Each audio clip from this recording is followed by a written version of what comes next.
무지개 약속, 부활의 약속, 창세기 9장 8절에서 17절까지 봉독했습니다. 오늘은 이스터 선데이. 오늘 영어 예배에 평소보다 2배 사람이 참석했습니다. 평일에는 왜 안 올까요? 기독교는 부활을 믿는 종교인데 부활이 믿어지지가 않아서 안 올까요? 부활이 왜 안 믿어질까요? 본 적이 없어서. 무지개 색이 7가지가 있다는 건 어떻게 아세요? 본 적이 있으니까. 여러분, 태양빛이 무슨 색이에요?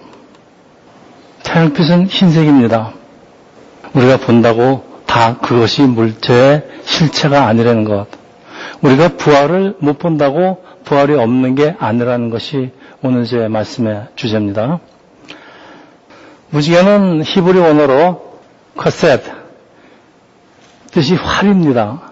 그래서 영어로 레인보우, 레인 후에 하늘에 뜨는 보우, 활이란 뜻이에요.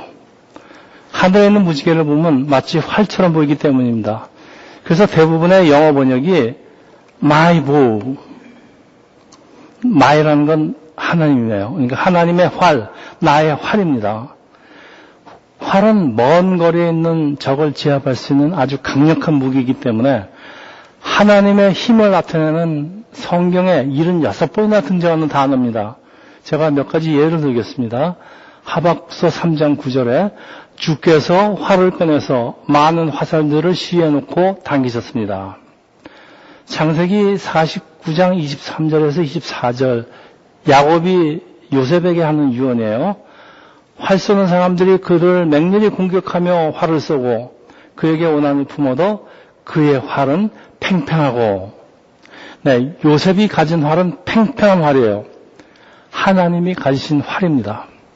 그래서 요셉이 매사에 형통하는 것 같아요. 무지개는 하나님의 활, 그러니까 능력이라는 말씀인데 여러분 참 이상합니다. 그 아름다운 무지개가 왜 하나님의 힘일까요? 네, 사람에게 힘과 용기를 주기 때문인데 부활은 죽은 사람을 살리시는 하나님의 힘입니다. 이것이 오늘 제 말씀의 주제입니다. 자, 사진에 나와 있는 무지개의 정의는 공중에 떠 있는 물방울이 햇빛을 받아 나타내는 반원 모양의 7빛깔의 줄. 자, 무지개가 뜨는 이유가 태양빛이 구름에 부딪히면은 프리즘 현상에 의해서 굴절되고 7가지로 분산되기 때문입니다. 여러분, 태양에는 몇 가지 색깔이 들어있을까요? 네, 7가지. 오늘 우리 같이 찬양했죠? 네, 빨주노초 파남보, 거꾸로 하면 보남 팔천오주팔. 우리 학교 다닐 때 이거 다 외웠습니다. 자, 그런데 왜 우리 눈에는 흰색으로 보일까요? 여러분, 모든 색의 빛들이 합쳐지면은 흰색으로 보입니다. 질문 하나 더 할까요? 모든 잉크 색깔을 다 합치면 무슨 색이 될까요? 까만색. 예. 태양빛에는 우리 눈에 보이는 광선도 있지만 이걸 가시 광선이라고 그러는데 보이지 않는 광선도 있어요. 여러분, 적외선, 자외선, 네, 저기 있습니다. 사진 보세요. 자, 저기 빨강보다 긴 광선을 적외선, 왜 저기 있냐면 빨강 바깥에 있다 그래서 적외선이에요. 또 자외선, 자가 이제 보랍니다. 퍼플보다 바깥에 있어 자외선입니다. 왜 안 보일까요? 사람 눈이 감지할 수 있는 게 저기서 저기 사이만 감지해요. 그럼 요건 있어도 못 봅니다. 그래서 그래요. 빛의 파장의 길이가 너무 길거나 짧으면 우리 눈이 감지를 하지 못하기 때문에 그렇습니다. 여러분, 그리고 우리가 무엇을 본다고 해도 물체에서 반사되는 빛을 보는 거예요. 그러니까 어떤 물체가 사과가 빨갛게 보이는 것은 그 사과가 다른 색깔들은 다 흡수해버리고 빨간색만 반사하기 때문에 빨갛게 보이는 거래요. 그러면 빨간 사과의 진정한 색깔은 빨강이 아니죠. 딴 색깔들 다 흡수했으니까 빨강만 반사한대요. 제 머리 이 회로에서 지금 스파크가 나기 시작했습니다. 예수님 말씀은 더 어려워요. 요한복음 9장 41절. 눈이 먼 사람을 고쳐준 걸 이 바리새인들이 믿지 못해요. 그러니까 하시는 예수님의 말씀이에요. 너희가 눈이 먼 사람이었다면 죄가 없었을 것이다. 그러나 너희가 지금 본다고 하니 너희 죄가 그대로 남아있다. 번역을 해드리겠습니다. 제대로 보지도 못한 너희들이 본다고 그러니까 너희가 바로 소경이다. 우리 눈에 무엇이 보인다고 그 물체 전부가 보이는 것이 아니기 때문에 우리는 다 눈뜬 장님이에요. 빙산의 일각이란 말이 있죠. 자, 우리 눈에 보이는 것들이 과연 실상, 그러니까 진실인가 하는 의심이 들지 않으세요? 여러분 지금 뭐 본다고 그러죠? 혹시 헛거보는지 몰라요. 그럼 뭐예요? 우리 눈이 그렇게 믿을 만한 물건이 못 된다 그런 뜻 아니겠습니까? 여러분, 여러분의 눈을 너무 믿지 마세요. 눈뿐만이 아니에요. 무엇을 판단하고 결정할 때 말이죠. 사람들이 다 보이는 것 갖고 고려를 합니다. 근데 사실은 보이는 것보다도요, 보이지 않는 변수가 훨씬 더 많아요. 그러니까 여러분이 생각한 대로 안 되는 겁니다. 큰 일이 제 뜻대로 된 적이 한 번도 없어요. 자, 여러분 보세요. 태양빛이 없다면은 지구에 생물이 존재할 수 없다는 건 우리 다 알아요. 근데 여러분 태양에 대해서 무엇을 아세요? 아는 거 많죠. 태양빛 많이 쏘이면은 피부암이 생기고 또 태양빛이 너무 안 쏘이면은 비타민 D가 생성이 안 돼요. 우리가 모르는 게 훨씬 더 많아요. 하나님도 그래요. 우리가 하나님에 대해서 아는 것보다 모르는 게 훨씬 많은데 여러분 우리가 만약에 무지개를 보지 못했다면요. 태양빛에 그렇게 아름다운 이곳까지 빛이 존재하는 사실을 믿지 못했을 거예요. 여러분 하나님의 기적도요. 마찬가지예요. 우리가 그렇게 보고 그렇게 들어도 잘 믿어지지가 않는데 특히 죽은 사람이 다시 사는 이 부활이 그래요. 그래서 세상 사람들이 제일 믿지 못하는 게 부활 사건인데 왜 그럴까요? 아직 사람이 부활하는 걸 자기 눈으로 못 봤기 때문에 그래요. 그러면 예수님이 살아계실 때 예수님이 부활하셨는데 보고 믿었느냐? 예수님 부활하신 거 보고도 못 믿어요. 자, 근데 부활은 언젠가 우리에게 일어날 현실이에요. 히브리서 11장 3절이네요. 네, 보이는 것은 나타난 것으로 말미암아 지어지지 않은 걸 압니다. 네, 이 정도는 안 돼요. 또 히브리서 11장 1절에 그래서 믿음은 바라는 것들의 실상이요 보지 못한 것들의 증거입니다. 자, 무슨 말이에요? 잘 믿어지지는 않아도 하나님의 말씀을 믿는 것을 믿음이다라고 성경은 정의하는데 여기까지는 따라오시죠? 간단합니다. 우리 눈에 보인다고 그게 실상도 아니고 우리 눈에 보인다고 보이는 것만 있는 것도 아니다. 그런 얘기예요 지금. 그러니까 너무 자기 생각만 믿지 말라 이런 얘기입니다. 자, 창세기 9장 1절이에요. 하나님께서 노아와 그의 아들들에게 복을 주시며 말씀하셨습니다. 자녀를 많이 낳고 번성의 땅에 가득하라. 자, 이거는 이제 하나님의 새로 시작하는 노아에 대한 하나님의 지상 명령입니다. 그리고 사실은 선교적 사명을 지금 주시는 거예요. 노아 가족이 방주 밖으로 나가고 새로운 삶을 시작하는데 농사도 짓고 가축도 기르지만은 비만 오면 홍수가 생각이 나는데 비가 이틀만 오면은 질리기 시작하고 비가 3일을 오잖아요. 그러면 공포가 엄습하는데 여러분 이런 증상을 뭐라 그러는지 아세요? 레인 트라우마, 그러니까 비증후군이라 그래요. 여러분 그렇다고 비가 오지 않으면 농사 지을 수 없죠. 노아에게 뭐가 필요할까요? 정신과 의사가 필요합니다. 자, 이럴 때 하나님이 나타나시는데 이럴 때 나타나신 하나님을 치유하시는 하나님, 우리 신앙용어로 여호와 라파라고 그럽니다. 노아 가족이 새로운 삶을 시작할 수 있도록 약속을 주시는 게 하나님의 치유하십니다. 이 약속이 창세기 1장 28절에도 나와요. 똑같아요.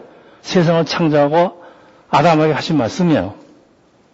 자, 여러분, 이게 하나님의 말씀이 축복일까요? 명령일까요? 여러분, 이걸 명령으로 생각하면요, 신앙생활이 참 괴롭고 어려워집니다. 이걸 축복이라고 생각하면요, 신앙생활이 그렇게 힘이 있고 즐거워질지 모릅니다. 여러분, 생각하기 나름이에요. 하나님의 말씀을 여러분이 어떻게 받아들이냐는 여러분에 달렸어요. 근데 여러분의 삶이 달라집니다. 자, 여러분은 세상이 이제 새롭게 시작합니다. 그러니까 하나님의 뜻이 이루어지는 것은 이제 누구한테 달렸어요? 사람한테 달렸어요. 노아 가족한테. 그래서 이 말씀이 명령인 동시에 축복인데, 왜 축복이냐? 이제부터 하나님이 적극적으로 노아의 삶에, 우리의 삶에 간섭하실 수밖에 없어요. 그래서 이제 7절 보면 똑같은 말씀이 반복되는 이유가, 하나님의 명령에는 축복이 항상 함께 하니까 우리가 순종을 하면은 그 축복이 현실화되니까 우리한테 축복이다, 그런 얘기입니다, 지금. 을 지키는 거는 우리한테 복을 주시려고 그러는 거예요. 자, 여러분, 노아가 이제 세상으로 돌아왔어요. 1년 만에. 사람도 동물도 다 죽었는데 얼마나 황당하고 불안할까요? 하나님이 다시는 이런 일이 없을 거라고 하긴 하는데, 이 말씀만으로 부족한지 사람은 항상 표적을 구합니다. 사실 인류가 다시 번성을 하려면은 노아가 살아남아야 하기 때문에, 사실 인류의 씨를 이어가게 하는 것은 하나님의 일이지 노아가 걱정할 일이 아닙니다. 근데 우리는 걱정해요. 여러분이 이 세상에서 살아남는 게 여러분이 걱정할 얘기가 아니에요. 하나님이 걱정하는 일이지. 그래서 노아는 하루하루를 열심히 살기만 하면 되는데, 사람들이 그래도 못 믿으니까 걱정하지 말라는 언약의 표시로 준 게 하나님의 무지개. 표적은요, 사람을 담대하게 하는 힘이 있어서 그런지, 무지개 표적은 하나님이 우리에게 용기와 힘을 주는 하나님의 힘이에요. 여러분, 마태복음 6장 33절 잘 아시죠? 너희는 먼저 그의 나라와 그의 의를 구하라. 계속되는 34절에, 그러므로 내일 일을 걱정하지 말라. 내일 일은 내일이 알아서 걱정할 것이요. 한날의 경험은 그날의 경험으로 충분하다. 자, 여러분, 내일이 알아서 결정한다는 것은, 이 내일이 바로 하나님입니다.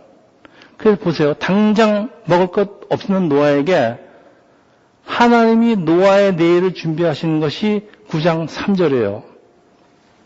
살아 움직이는 모든 것들이 너희의 양식이 될 것이다. 여러분은 채식과 육식 중에 어떤 걸 좋아하십니까? 성경 말씀 보면요, 홍수 이전의 사람들은 채식만 했던 것 같아요. 근데 이제 노아 가족이 씨를 뿌리고 추수해서 곡식을 먹으려면요, 빨라도 석 달 해서 6개월은 기다려야 되는데, 그동안 뭐 먹고 삽니까, 노아가? 먹을 양식이 없어요. 그래서 하나님이 사람한테 육식을 먹으라고 그러십니다. 이게 사람한테 은혜인 겁니다. 만약에 하나님이 육식을 먹지 말라 못하겠으면 지금 정한 씨 어떻게 될 것 같아요? 여러분, 채식은 아무리 많이 먹어도요, 금방 꺼집니다. 그래서 하루 종일 먹어요. 참, 인생이 참 힘들어질 것 같아요. 근데 육식은 칼로리가 높죠. 그리고 오래 지속되기 때문에 영양학적으로 아주 효능이 높지만은 문제가 있어요. 살아있는 동물을 죽여야 됩니다. 그래서 하나님이 또 9장 4절에 이릅니다. 그러나 고기를 먹을 때 피가 있는 채로 먹지 말아라. 피에는 생명이 있다. 이거 무슨 말씀입니까? 네, 필요 없는 살생하지 말라는 거죠. 자, 9장 15절에서 17절입니다. 물이 홍수가 돼 모든 육체를 멸망시키는 일이 다시는 없을 것이다. 무지개가 구름 속에 나타나면 내가 그것을 보고 나 하나님과 이 땅의 모든 육체 사이에 세운 영원한 언약을 기억하겠다. 하나님께서 노아에게 말씀하셨습니다. 이것이 내가 나와 이 땅의 모든 육체 사이에 세운 언약의 표시다. 여러분, 성경에 무지개라는 단어가 이제 처음으로 등장합니다. 그러면은 홍수 이전에는 무지개가 없었을까요?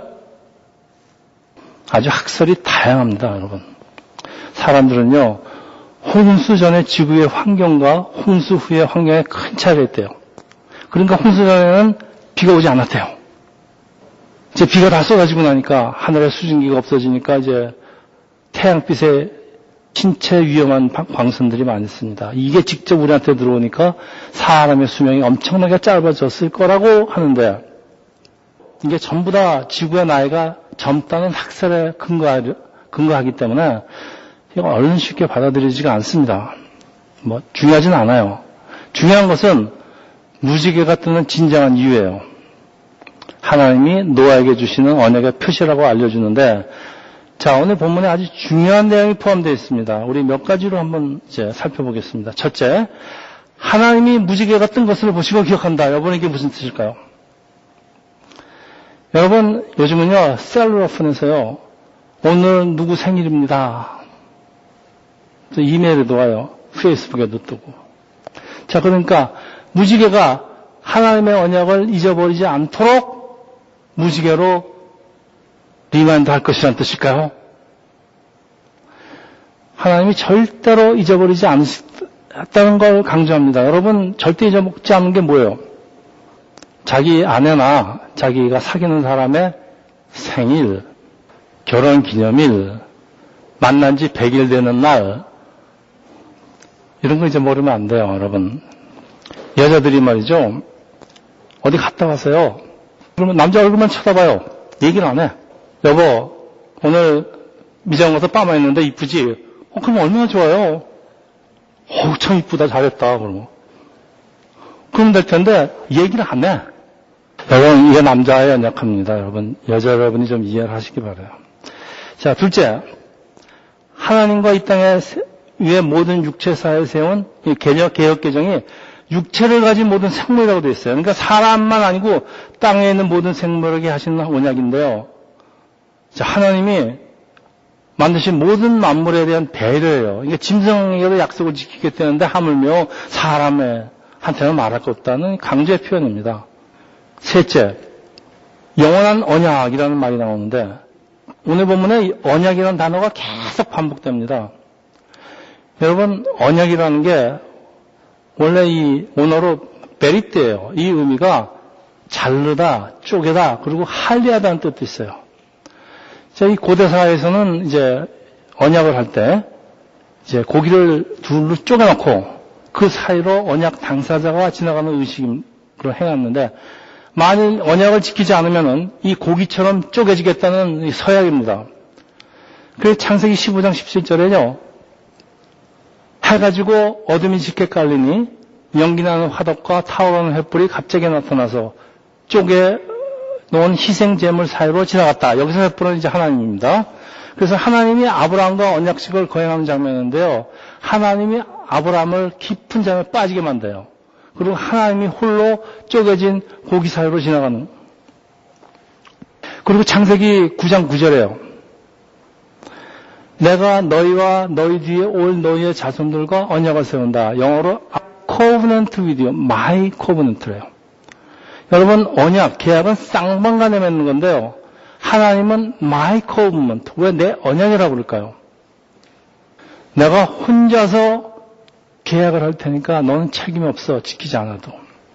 약속을 지킬 수 없는 인간의 연약함을 잘 아시기 때문에 사람이 지키든 못 지키든 내가 혼자 지키겠다는 약속이에요. 그래서 내 언약, my covenant입니다. 여러분, 인간을 향하신 하나님의 모든 은혜의 시작이 바로 이 하나님의 맹목적인 사랑 그리고 언약에 기인합니다. 그런데 하나님이 인류에게 처음으로 하신 약속, 언약, 무지개 약속이 바로 이 하나님의 일방적인 언약입니다. 그래서요 8장 21절에는요 여호와께서 그 좋은 향기를 맡으시고 마음속으로 말씀하셨습니다. 내가 다시는 사람으로 인해 땅을 저주하지 않겠다. 이는 사람이 생각하는 것이 어려서부터 악하기 때문이다. 무슨 말일까요? 길 가다 보면요, 저 남자애들이 그래요. 사내애가 길바닥에 누워서요, 막 난리치면서 울고 막 그냥 난리칩니다. 참 부모가 참 아무리 이걸 뭐 달래고 때리고 뭐 야단치고 가르쳐도 소용없어요.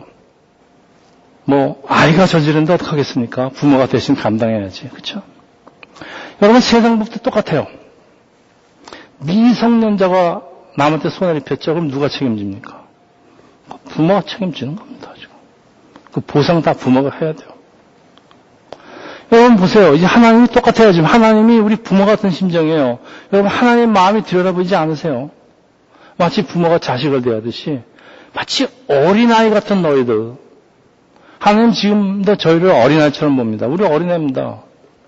아무리 심판을 해도 이런 방법으로는 구제시킬 방법이 없어요. 왜냐하면 보세요. 이제 좀 있으면 이 다음에 계속되는 게 바벨탑 사건이에요. 아이들이 어린애가 이런 걸 누가 감당하겠어요? 부모가 감당해야지. 그래서 다시는 홍수로 세상을 멸하지 않으시겠다는 그 무지개 언약이요. 바로 십자가 사건으로 이어진 일인데, 여러분 잘 들으세요.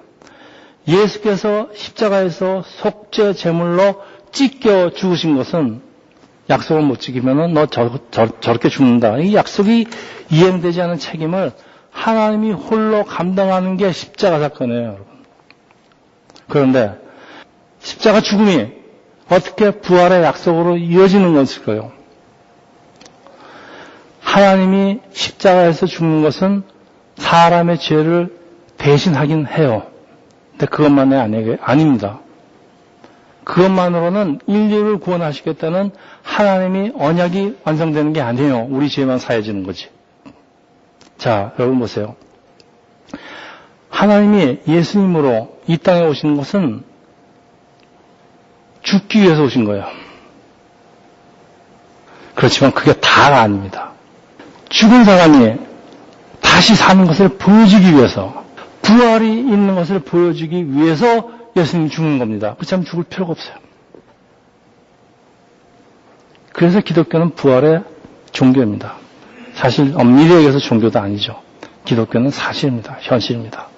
그래서 여러분, 죽을 수밖에 없는 인간이 죽음을 극복하고 부활해서 하나님과 영원히 함께 사는 것이 하나님이 원하시는, 하나님이 계획하시는 구원의 완성입니다. 그래서 부활의 약속이 성경에 나타난 모든 언약의 완성입니다. Final Covenant예요.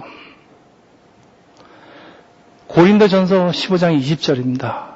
이제 그리스도께서 죽은 사람들 가운데서 다시 살아나셔서 잠자는 자들의 첫 열매가 되셨습니다. 또 23절에 그러므로 각각 차례대로 할 것이니 먼저 첫 열매는 그리스도요. 그 다음은 그리스도께서 다시 오실 때 그분에게 속한 사람들은 누굽니까? 우리입니다. 만약에 부활이 없다면요, 예수님 십자가 죽음이 아무런 의미가 없어요. 그래서 부활이 없는 기독교는 기독교가 아닙니다. 근데 여러분, 부활이 믿어지십니까? 자, 예수께서 다시 살아나 잠자는 자들의 첫 열매가 되었다는 것이 믿는 자들에게는 장차 일어날 부활의 모델 케이스입니다. 여러분, 아파트를 새로 분양하는데요, 아파트가 없어요. 땅밖에 없어요. 근데 지금 모델 하우스 하나만 딱 지어 있어요. 네. 그리고 실제 건물은 예수님께서 재림하실 때 완성된다는 이 언약이 부활의 약속이고요. 예수께서 부활한 모습을 보여주시는 것이 모델하우스예요. 그러니까 장차 우리에게 일어날 모습을 프리뷰하는 겁니다. 어려운 듯이 보여도요, 이게 기독교의 진리입니다. 여러분, 이건 완전히 이해하셔야지 여러분의 마음에 부활이 들어옵니다. 여러분, 우리가 하나님의 신비를 볼 수 없는 이유가 하나님이 너무 작아서 그런 게 아니에요. 하나님이 너무 커서 그래요. 근데 하나님 안에 있는 모든 빛들이 하나로 합쳐지면은 우리는 그 빛 대신 하나님을 볼 수 없어요. 그래서 하나님이 온전한 모습으로 있을 때는 하나님은 사람이 볼 수 있는 영역을 초월합니다. 하나님이 너무 크기 때문에. 우리가 하나님을 볼 수 없는 이유는 태양빛이 흰색으로 보이는 이유와 똑같아요. 하나님이 너무 크고 너무 많고 너무 완전하기 때문에요. 다시 말하면은 하나님은 많은 빛깔을 가지고 있지만은 사람이 볼 수도 없고 이해할 수도 없는 게 사람의 이성으로 감지할 수 있는 영역을 초월하는 분이기 때문에 그럽니다. 너무 이쪽에 있고 너무 저쪽에 있는 게 많아서 그래요. 그래도 우리는요, 때때로 하나님을 감지하기 때문에 우리가 교회 나가고 예수를 믿는 겁니다. 왜? 모든 색깔들이 합쳐서 흰빛을 이루면은 하나님은 보이지 않아요. 근데 하나님의 빛이 이 프리즘이라는 도구를 통해서 그 색깔에 부분적으로 나타날 때, 즉, 그 하나님의 흰빛이 부분적으로 어떤 때는 빨강, 어떤 때는 파랑, 보라 이렇게 나타날 때 하나님의 아름다운 빛들이 나타나기 시작합니다. 때때로 하나님이 당신의 한 부분을 조금씩 보여주시면, 다시 말하면요, 하나님이 행하신 모든 일에 하나씩 색깔을 입히십니다. 요건 빨강을 입히시고 요건 파랑, 초록, 빠진 어쩌 파란 뭐 색깔을 입히시면은 우리가 하나님의 그 아름다운 일곱 빛깔이 드러납니다. 우리 눈으로는 하나님의 깊고 넓은 영역을 다 볼 수 없지만은 믿음이라는 프리즘을 통하면은 하나님의 아름다운 빛이 보이듯이 예수 그리스도라는 프리즘을 통하면요, 하나님의 진정한 아름다움을 볼 수 있습니다. 그래서 요한복음 14장 9절에요. 예수님 말씀이에요. 누구든지 나를 본 사람은 아버지를 본 사람이다. 네. 하나님이 사람으로 이 땅에 오시니까 우리가 하나님을 보는 거지. 그럼 어떻게 보겠습니까? 또 옛날에 하나님 보면 죽었는데. 흰색으로 보이는 태양빛 속에 아름다운 일곱 색깔이 감춰 있다는 것은 하나님의 신비입니다. 부활에는 하나님의 신비가 감춰 있는데, 여러분, 하나님의 은혜가 역시 아주 다양한 색깔의 기적들로 나타나는데 그중 하나가 십자가 부활 사건입니다. 조금 정리를 하고 들어가겠습니다. 하나님의 무지개 약속이 홍수 후에 살아남은 사람이 안전하게 살게 하시겠다는 하나님의 약속이라면은 이 부활의 약속은 하나님이 우리와 영원히 다시 사시겠다는 약속. 그래서 모든 약속의 종결입니다. Final Covenant입니다. 요한복음 11장 25절 26절입니다. 하나님이신 예수께서 하시는 말씀이에요. 나는 부활이요 생명이니 나를 믿는 자는 죽어도 살겠고, 부활의 약속 아닙니까? 무릇 살아서 나를 믿는 자는 영원히 죽지 아니하리니 부활의 약속 아닙니까? 그래서 예수님 물어봅니다. 이것을 내가 믿느냐? 이 땅에 오신 하나님 예수님의 약속이며 질문입니다. 이것을 너희들이 믿느냐? 여러분, 안 믿어지더라도요, 내가 보는 게 다가 아니라요. 이거 하나만 아세요. 자, 무지개가 세상을 지켜주는 약속이라면은 부활의 약속은 뭡니까? 우리를 영원히 지켜주시겠다는 약속이에요. 이거는 무지개 약속보다 더 확실한 약속이에요. 그리고 예수께서 몸소 이 땅에 오셔서 보여주신 그 약속의 실현이기도 합니다. 여러분, 태양빛은 아무 색깔이 없는 것 같아요. 흰색 같기도 하고. 우리가 하나님 바라볼 때 아무것도 안 보여. 하나님의 아름다움은 우리의 상상 밖에 있습니다. 그리고 부활 사건은 하나님의 신비를 보지 못하는 우리들을 위해서 하나님의 아들이 보여주신 프리뷰, 은혜의 프리뷰입니다. 그래서 예수께서 부활하신 겁니다. 자, 말씀을 마치는데 우리 무지개를 언제 봅니까?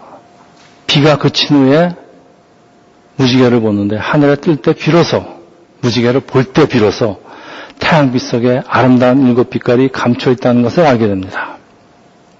성경에서 비는요, 홍수, 비, 이건 환난을 얘기합니다.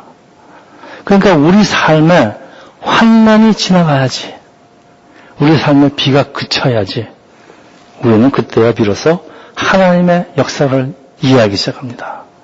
다시 말하면 우리는 환난이라는 홍수를 통해서 무지개가 일곱 색깔이 있다는 것을 배웁니다, 여러분. 환난이 이래서 필요합니다, 여러분. 훌륭합니다.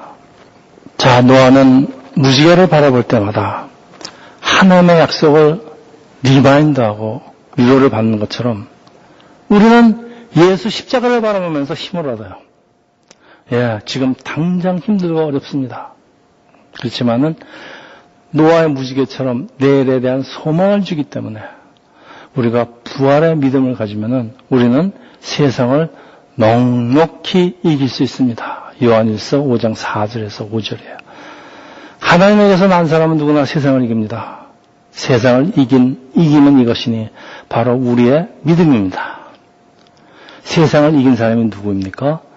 예수께서 하나님의 아들이심을 믿는 사람이 아닙니까? 예수 십자가 사건은요, 무지개 약속 정도가 아니에요. 이 약속을 훨씬 뛰어넘는 약속이에요. 어떤 약속입니까? 다시는 심판이 없는 것, 저 새하늘 새 땅에서 우리를 예수의 신부로 삼아갖고선 영원히 함께 부활을 약속하는 것, 그 약속입니다. 우리에게 주시는 하나님의 표적은 이제 더 이상 하늘에 뜨는 무지개가 아니에요. 사람들은 아직도 무지개를 노래합니다. Over the rainbow. 무지개를 찾아서, 무지개 저 넘어서, 네, 더 이상 우리한테는 표적이 아니에요.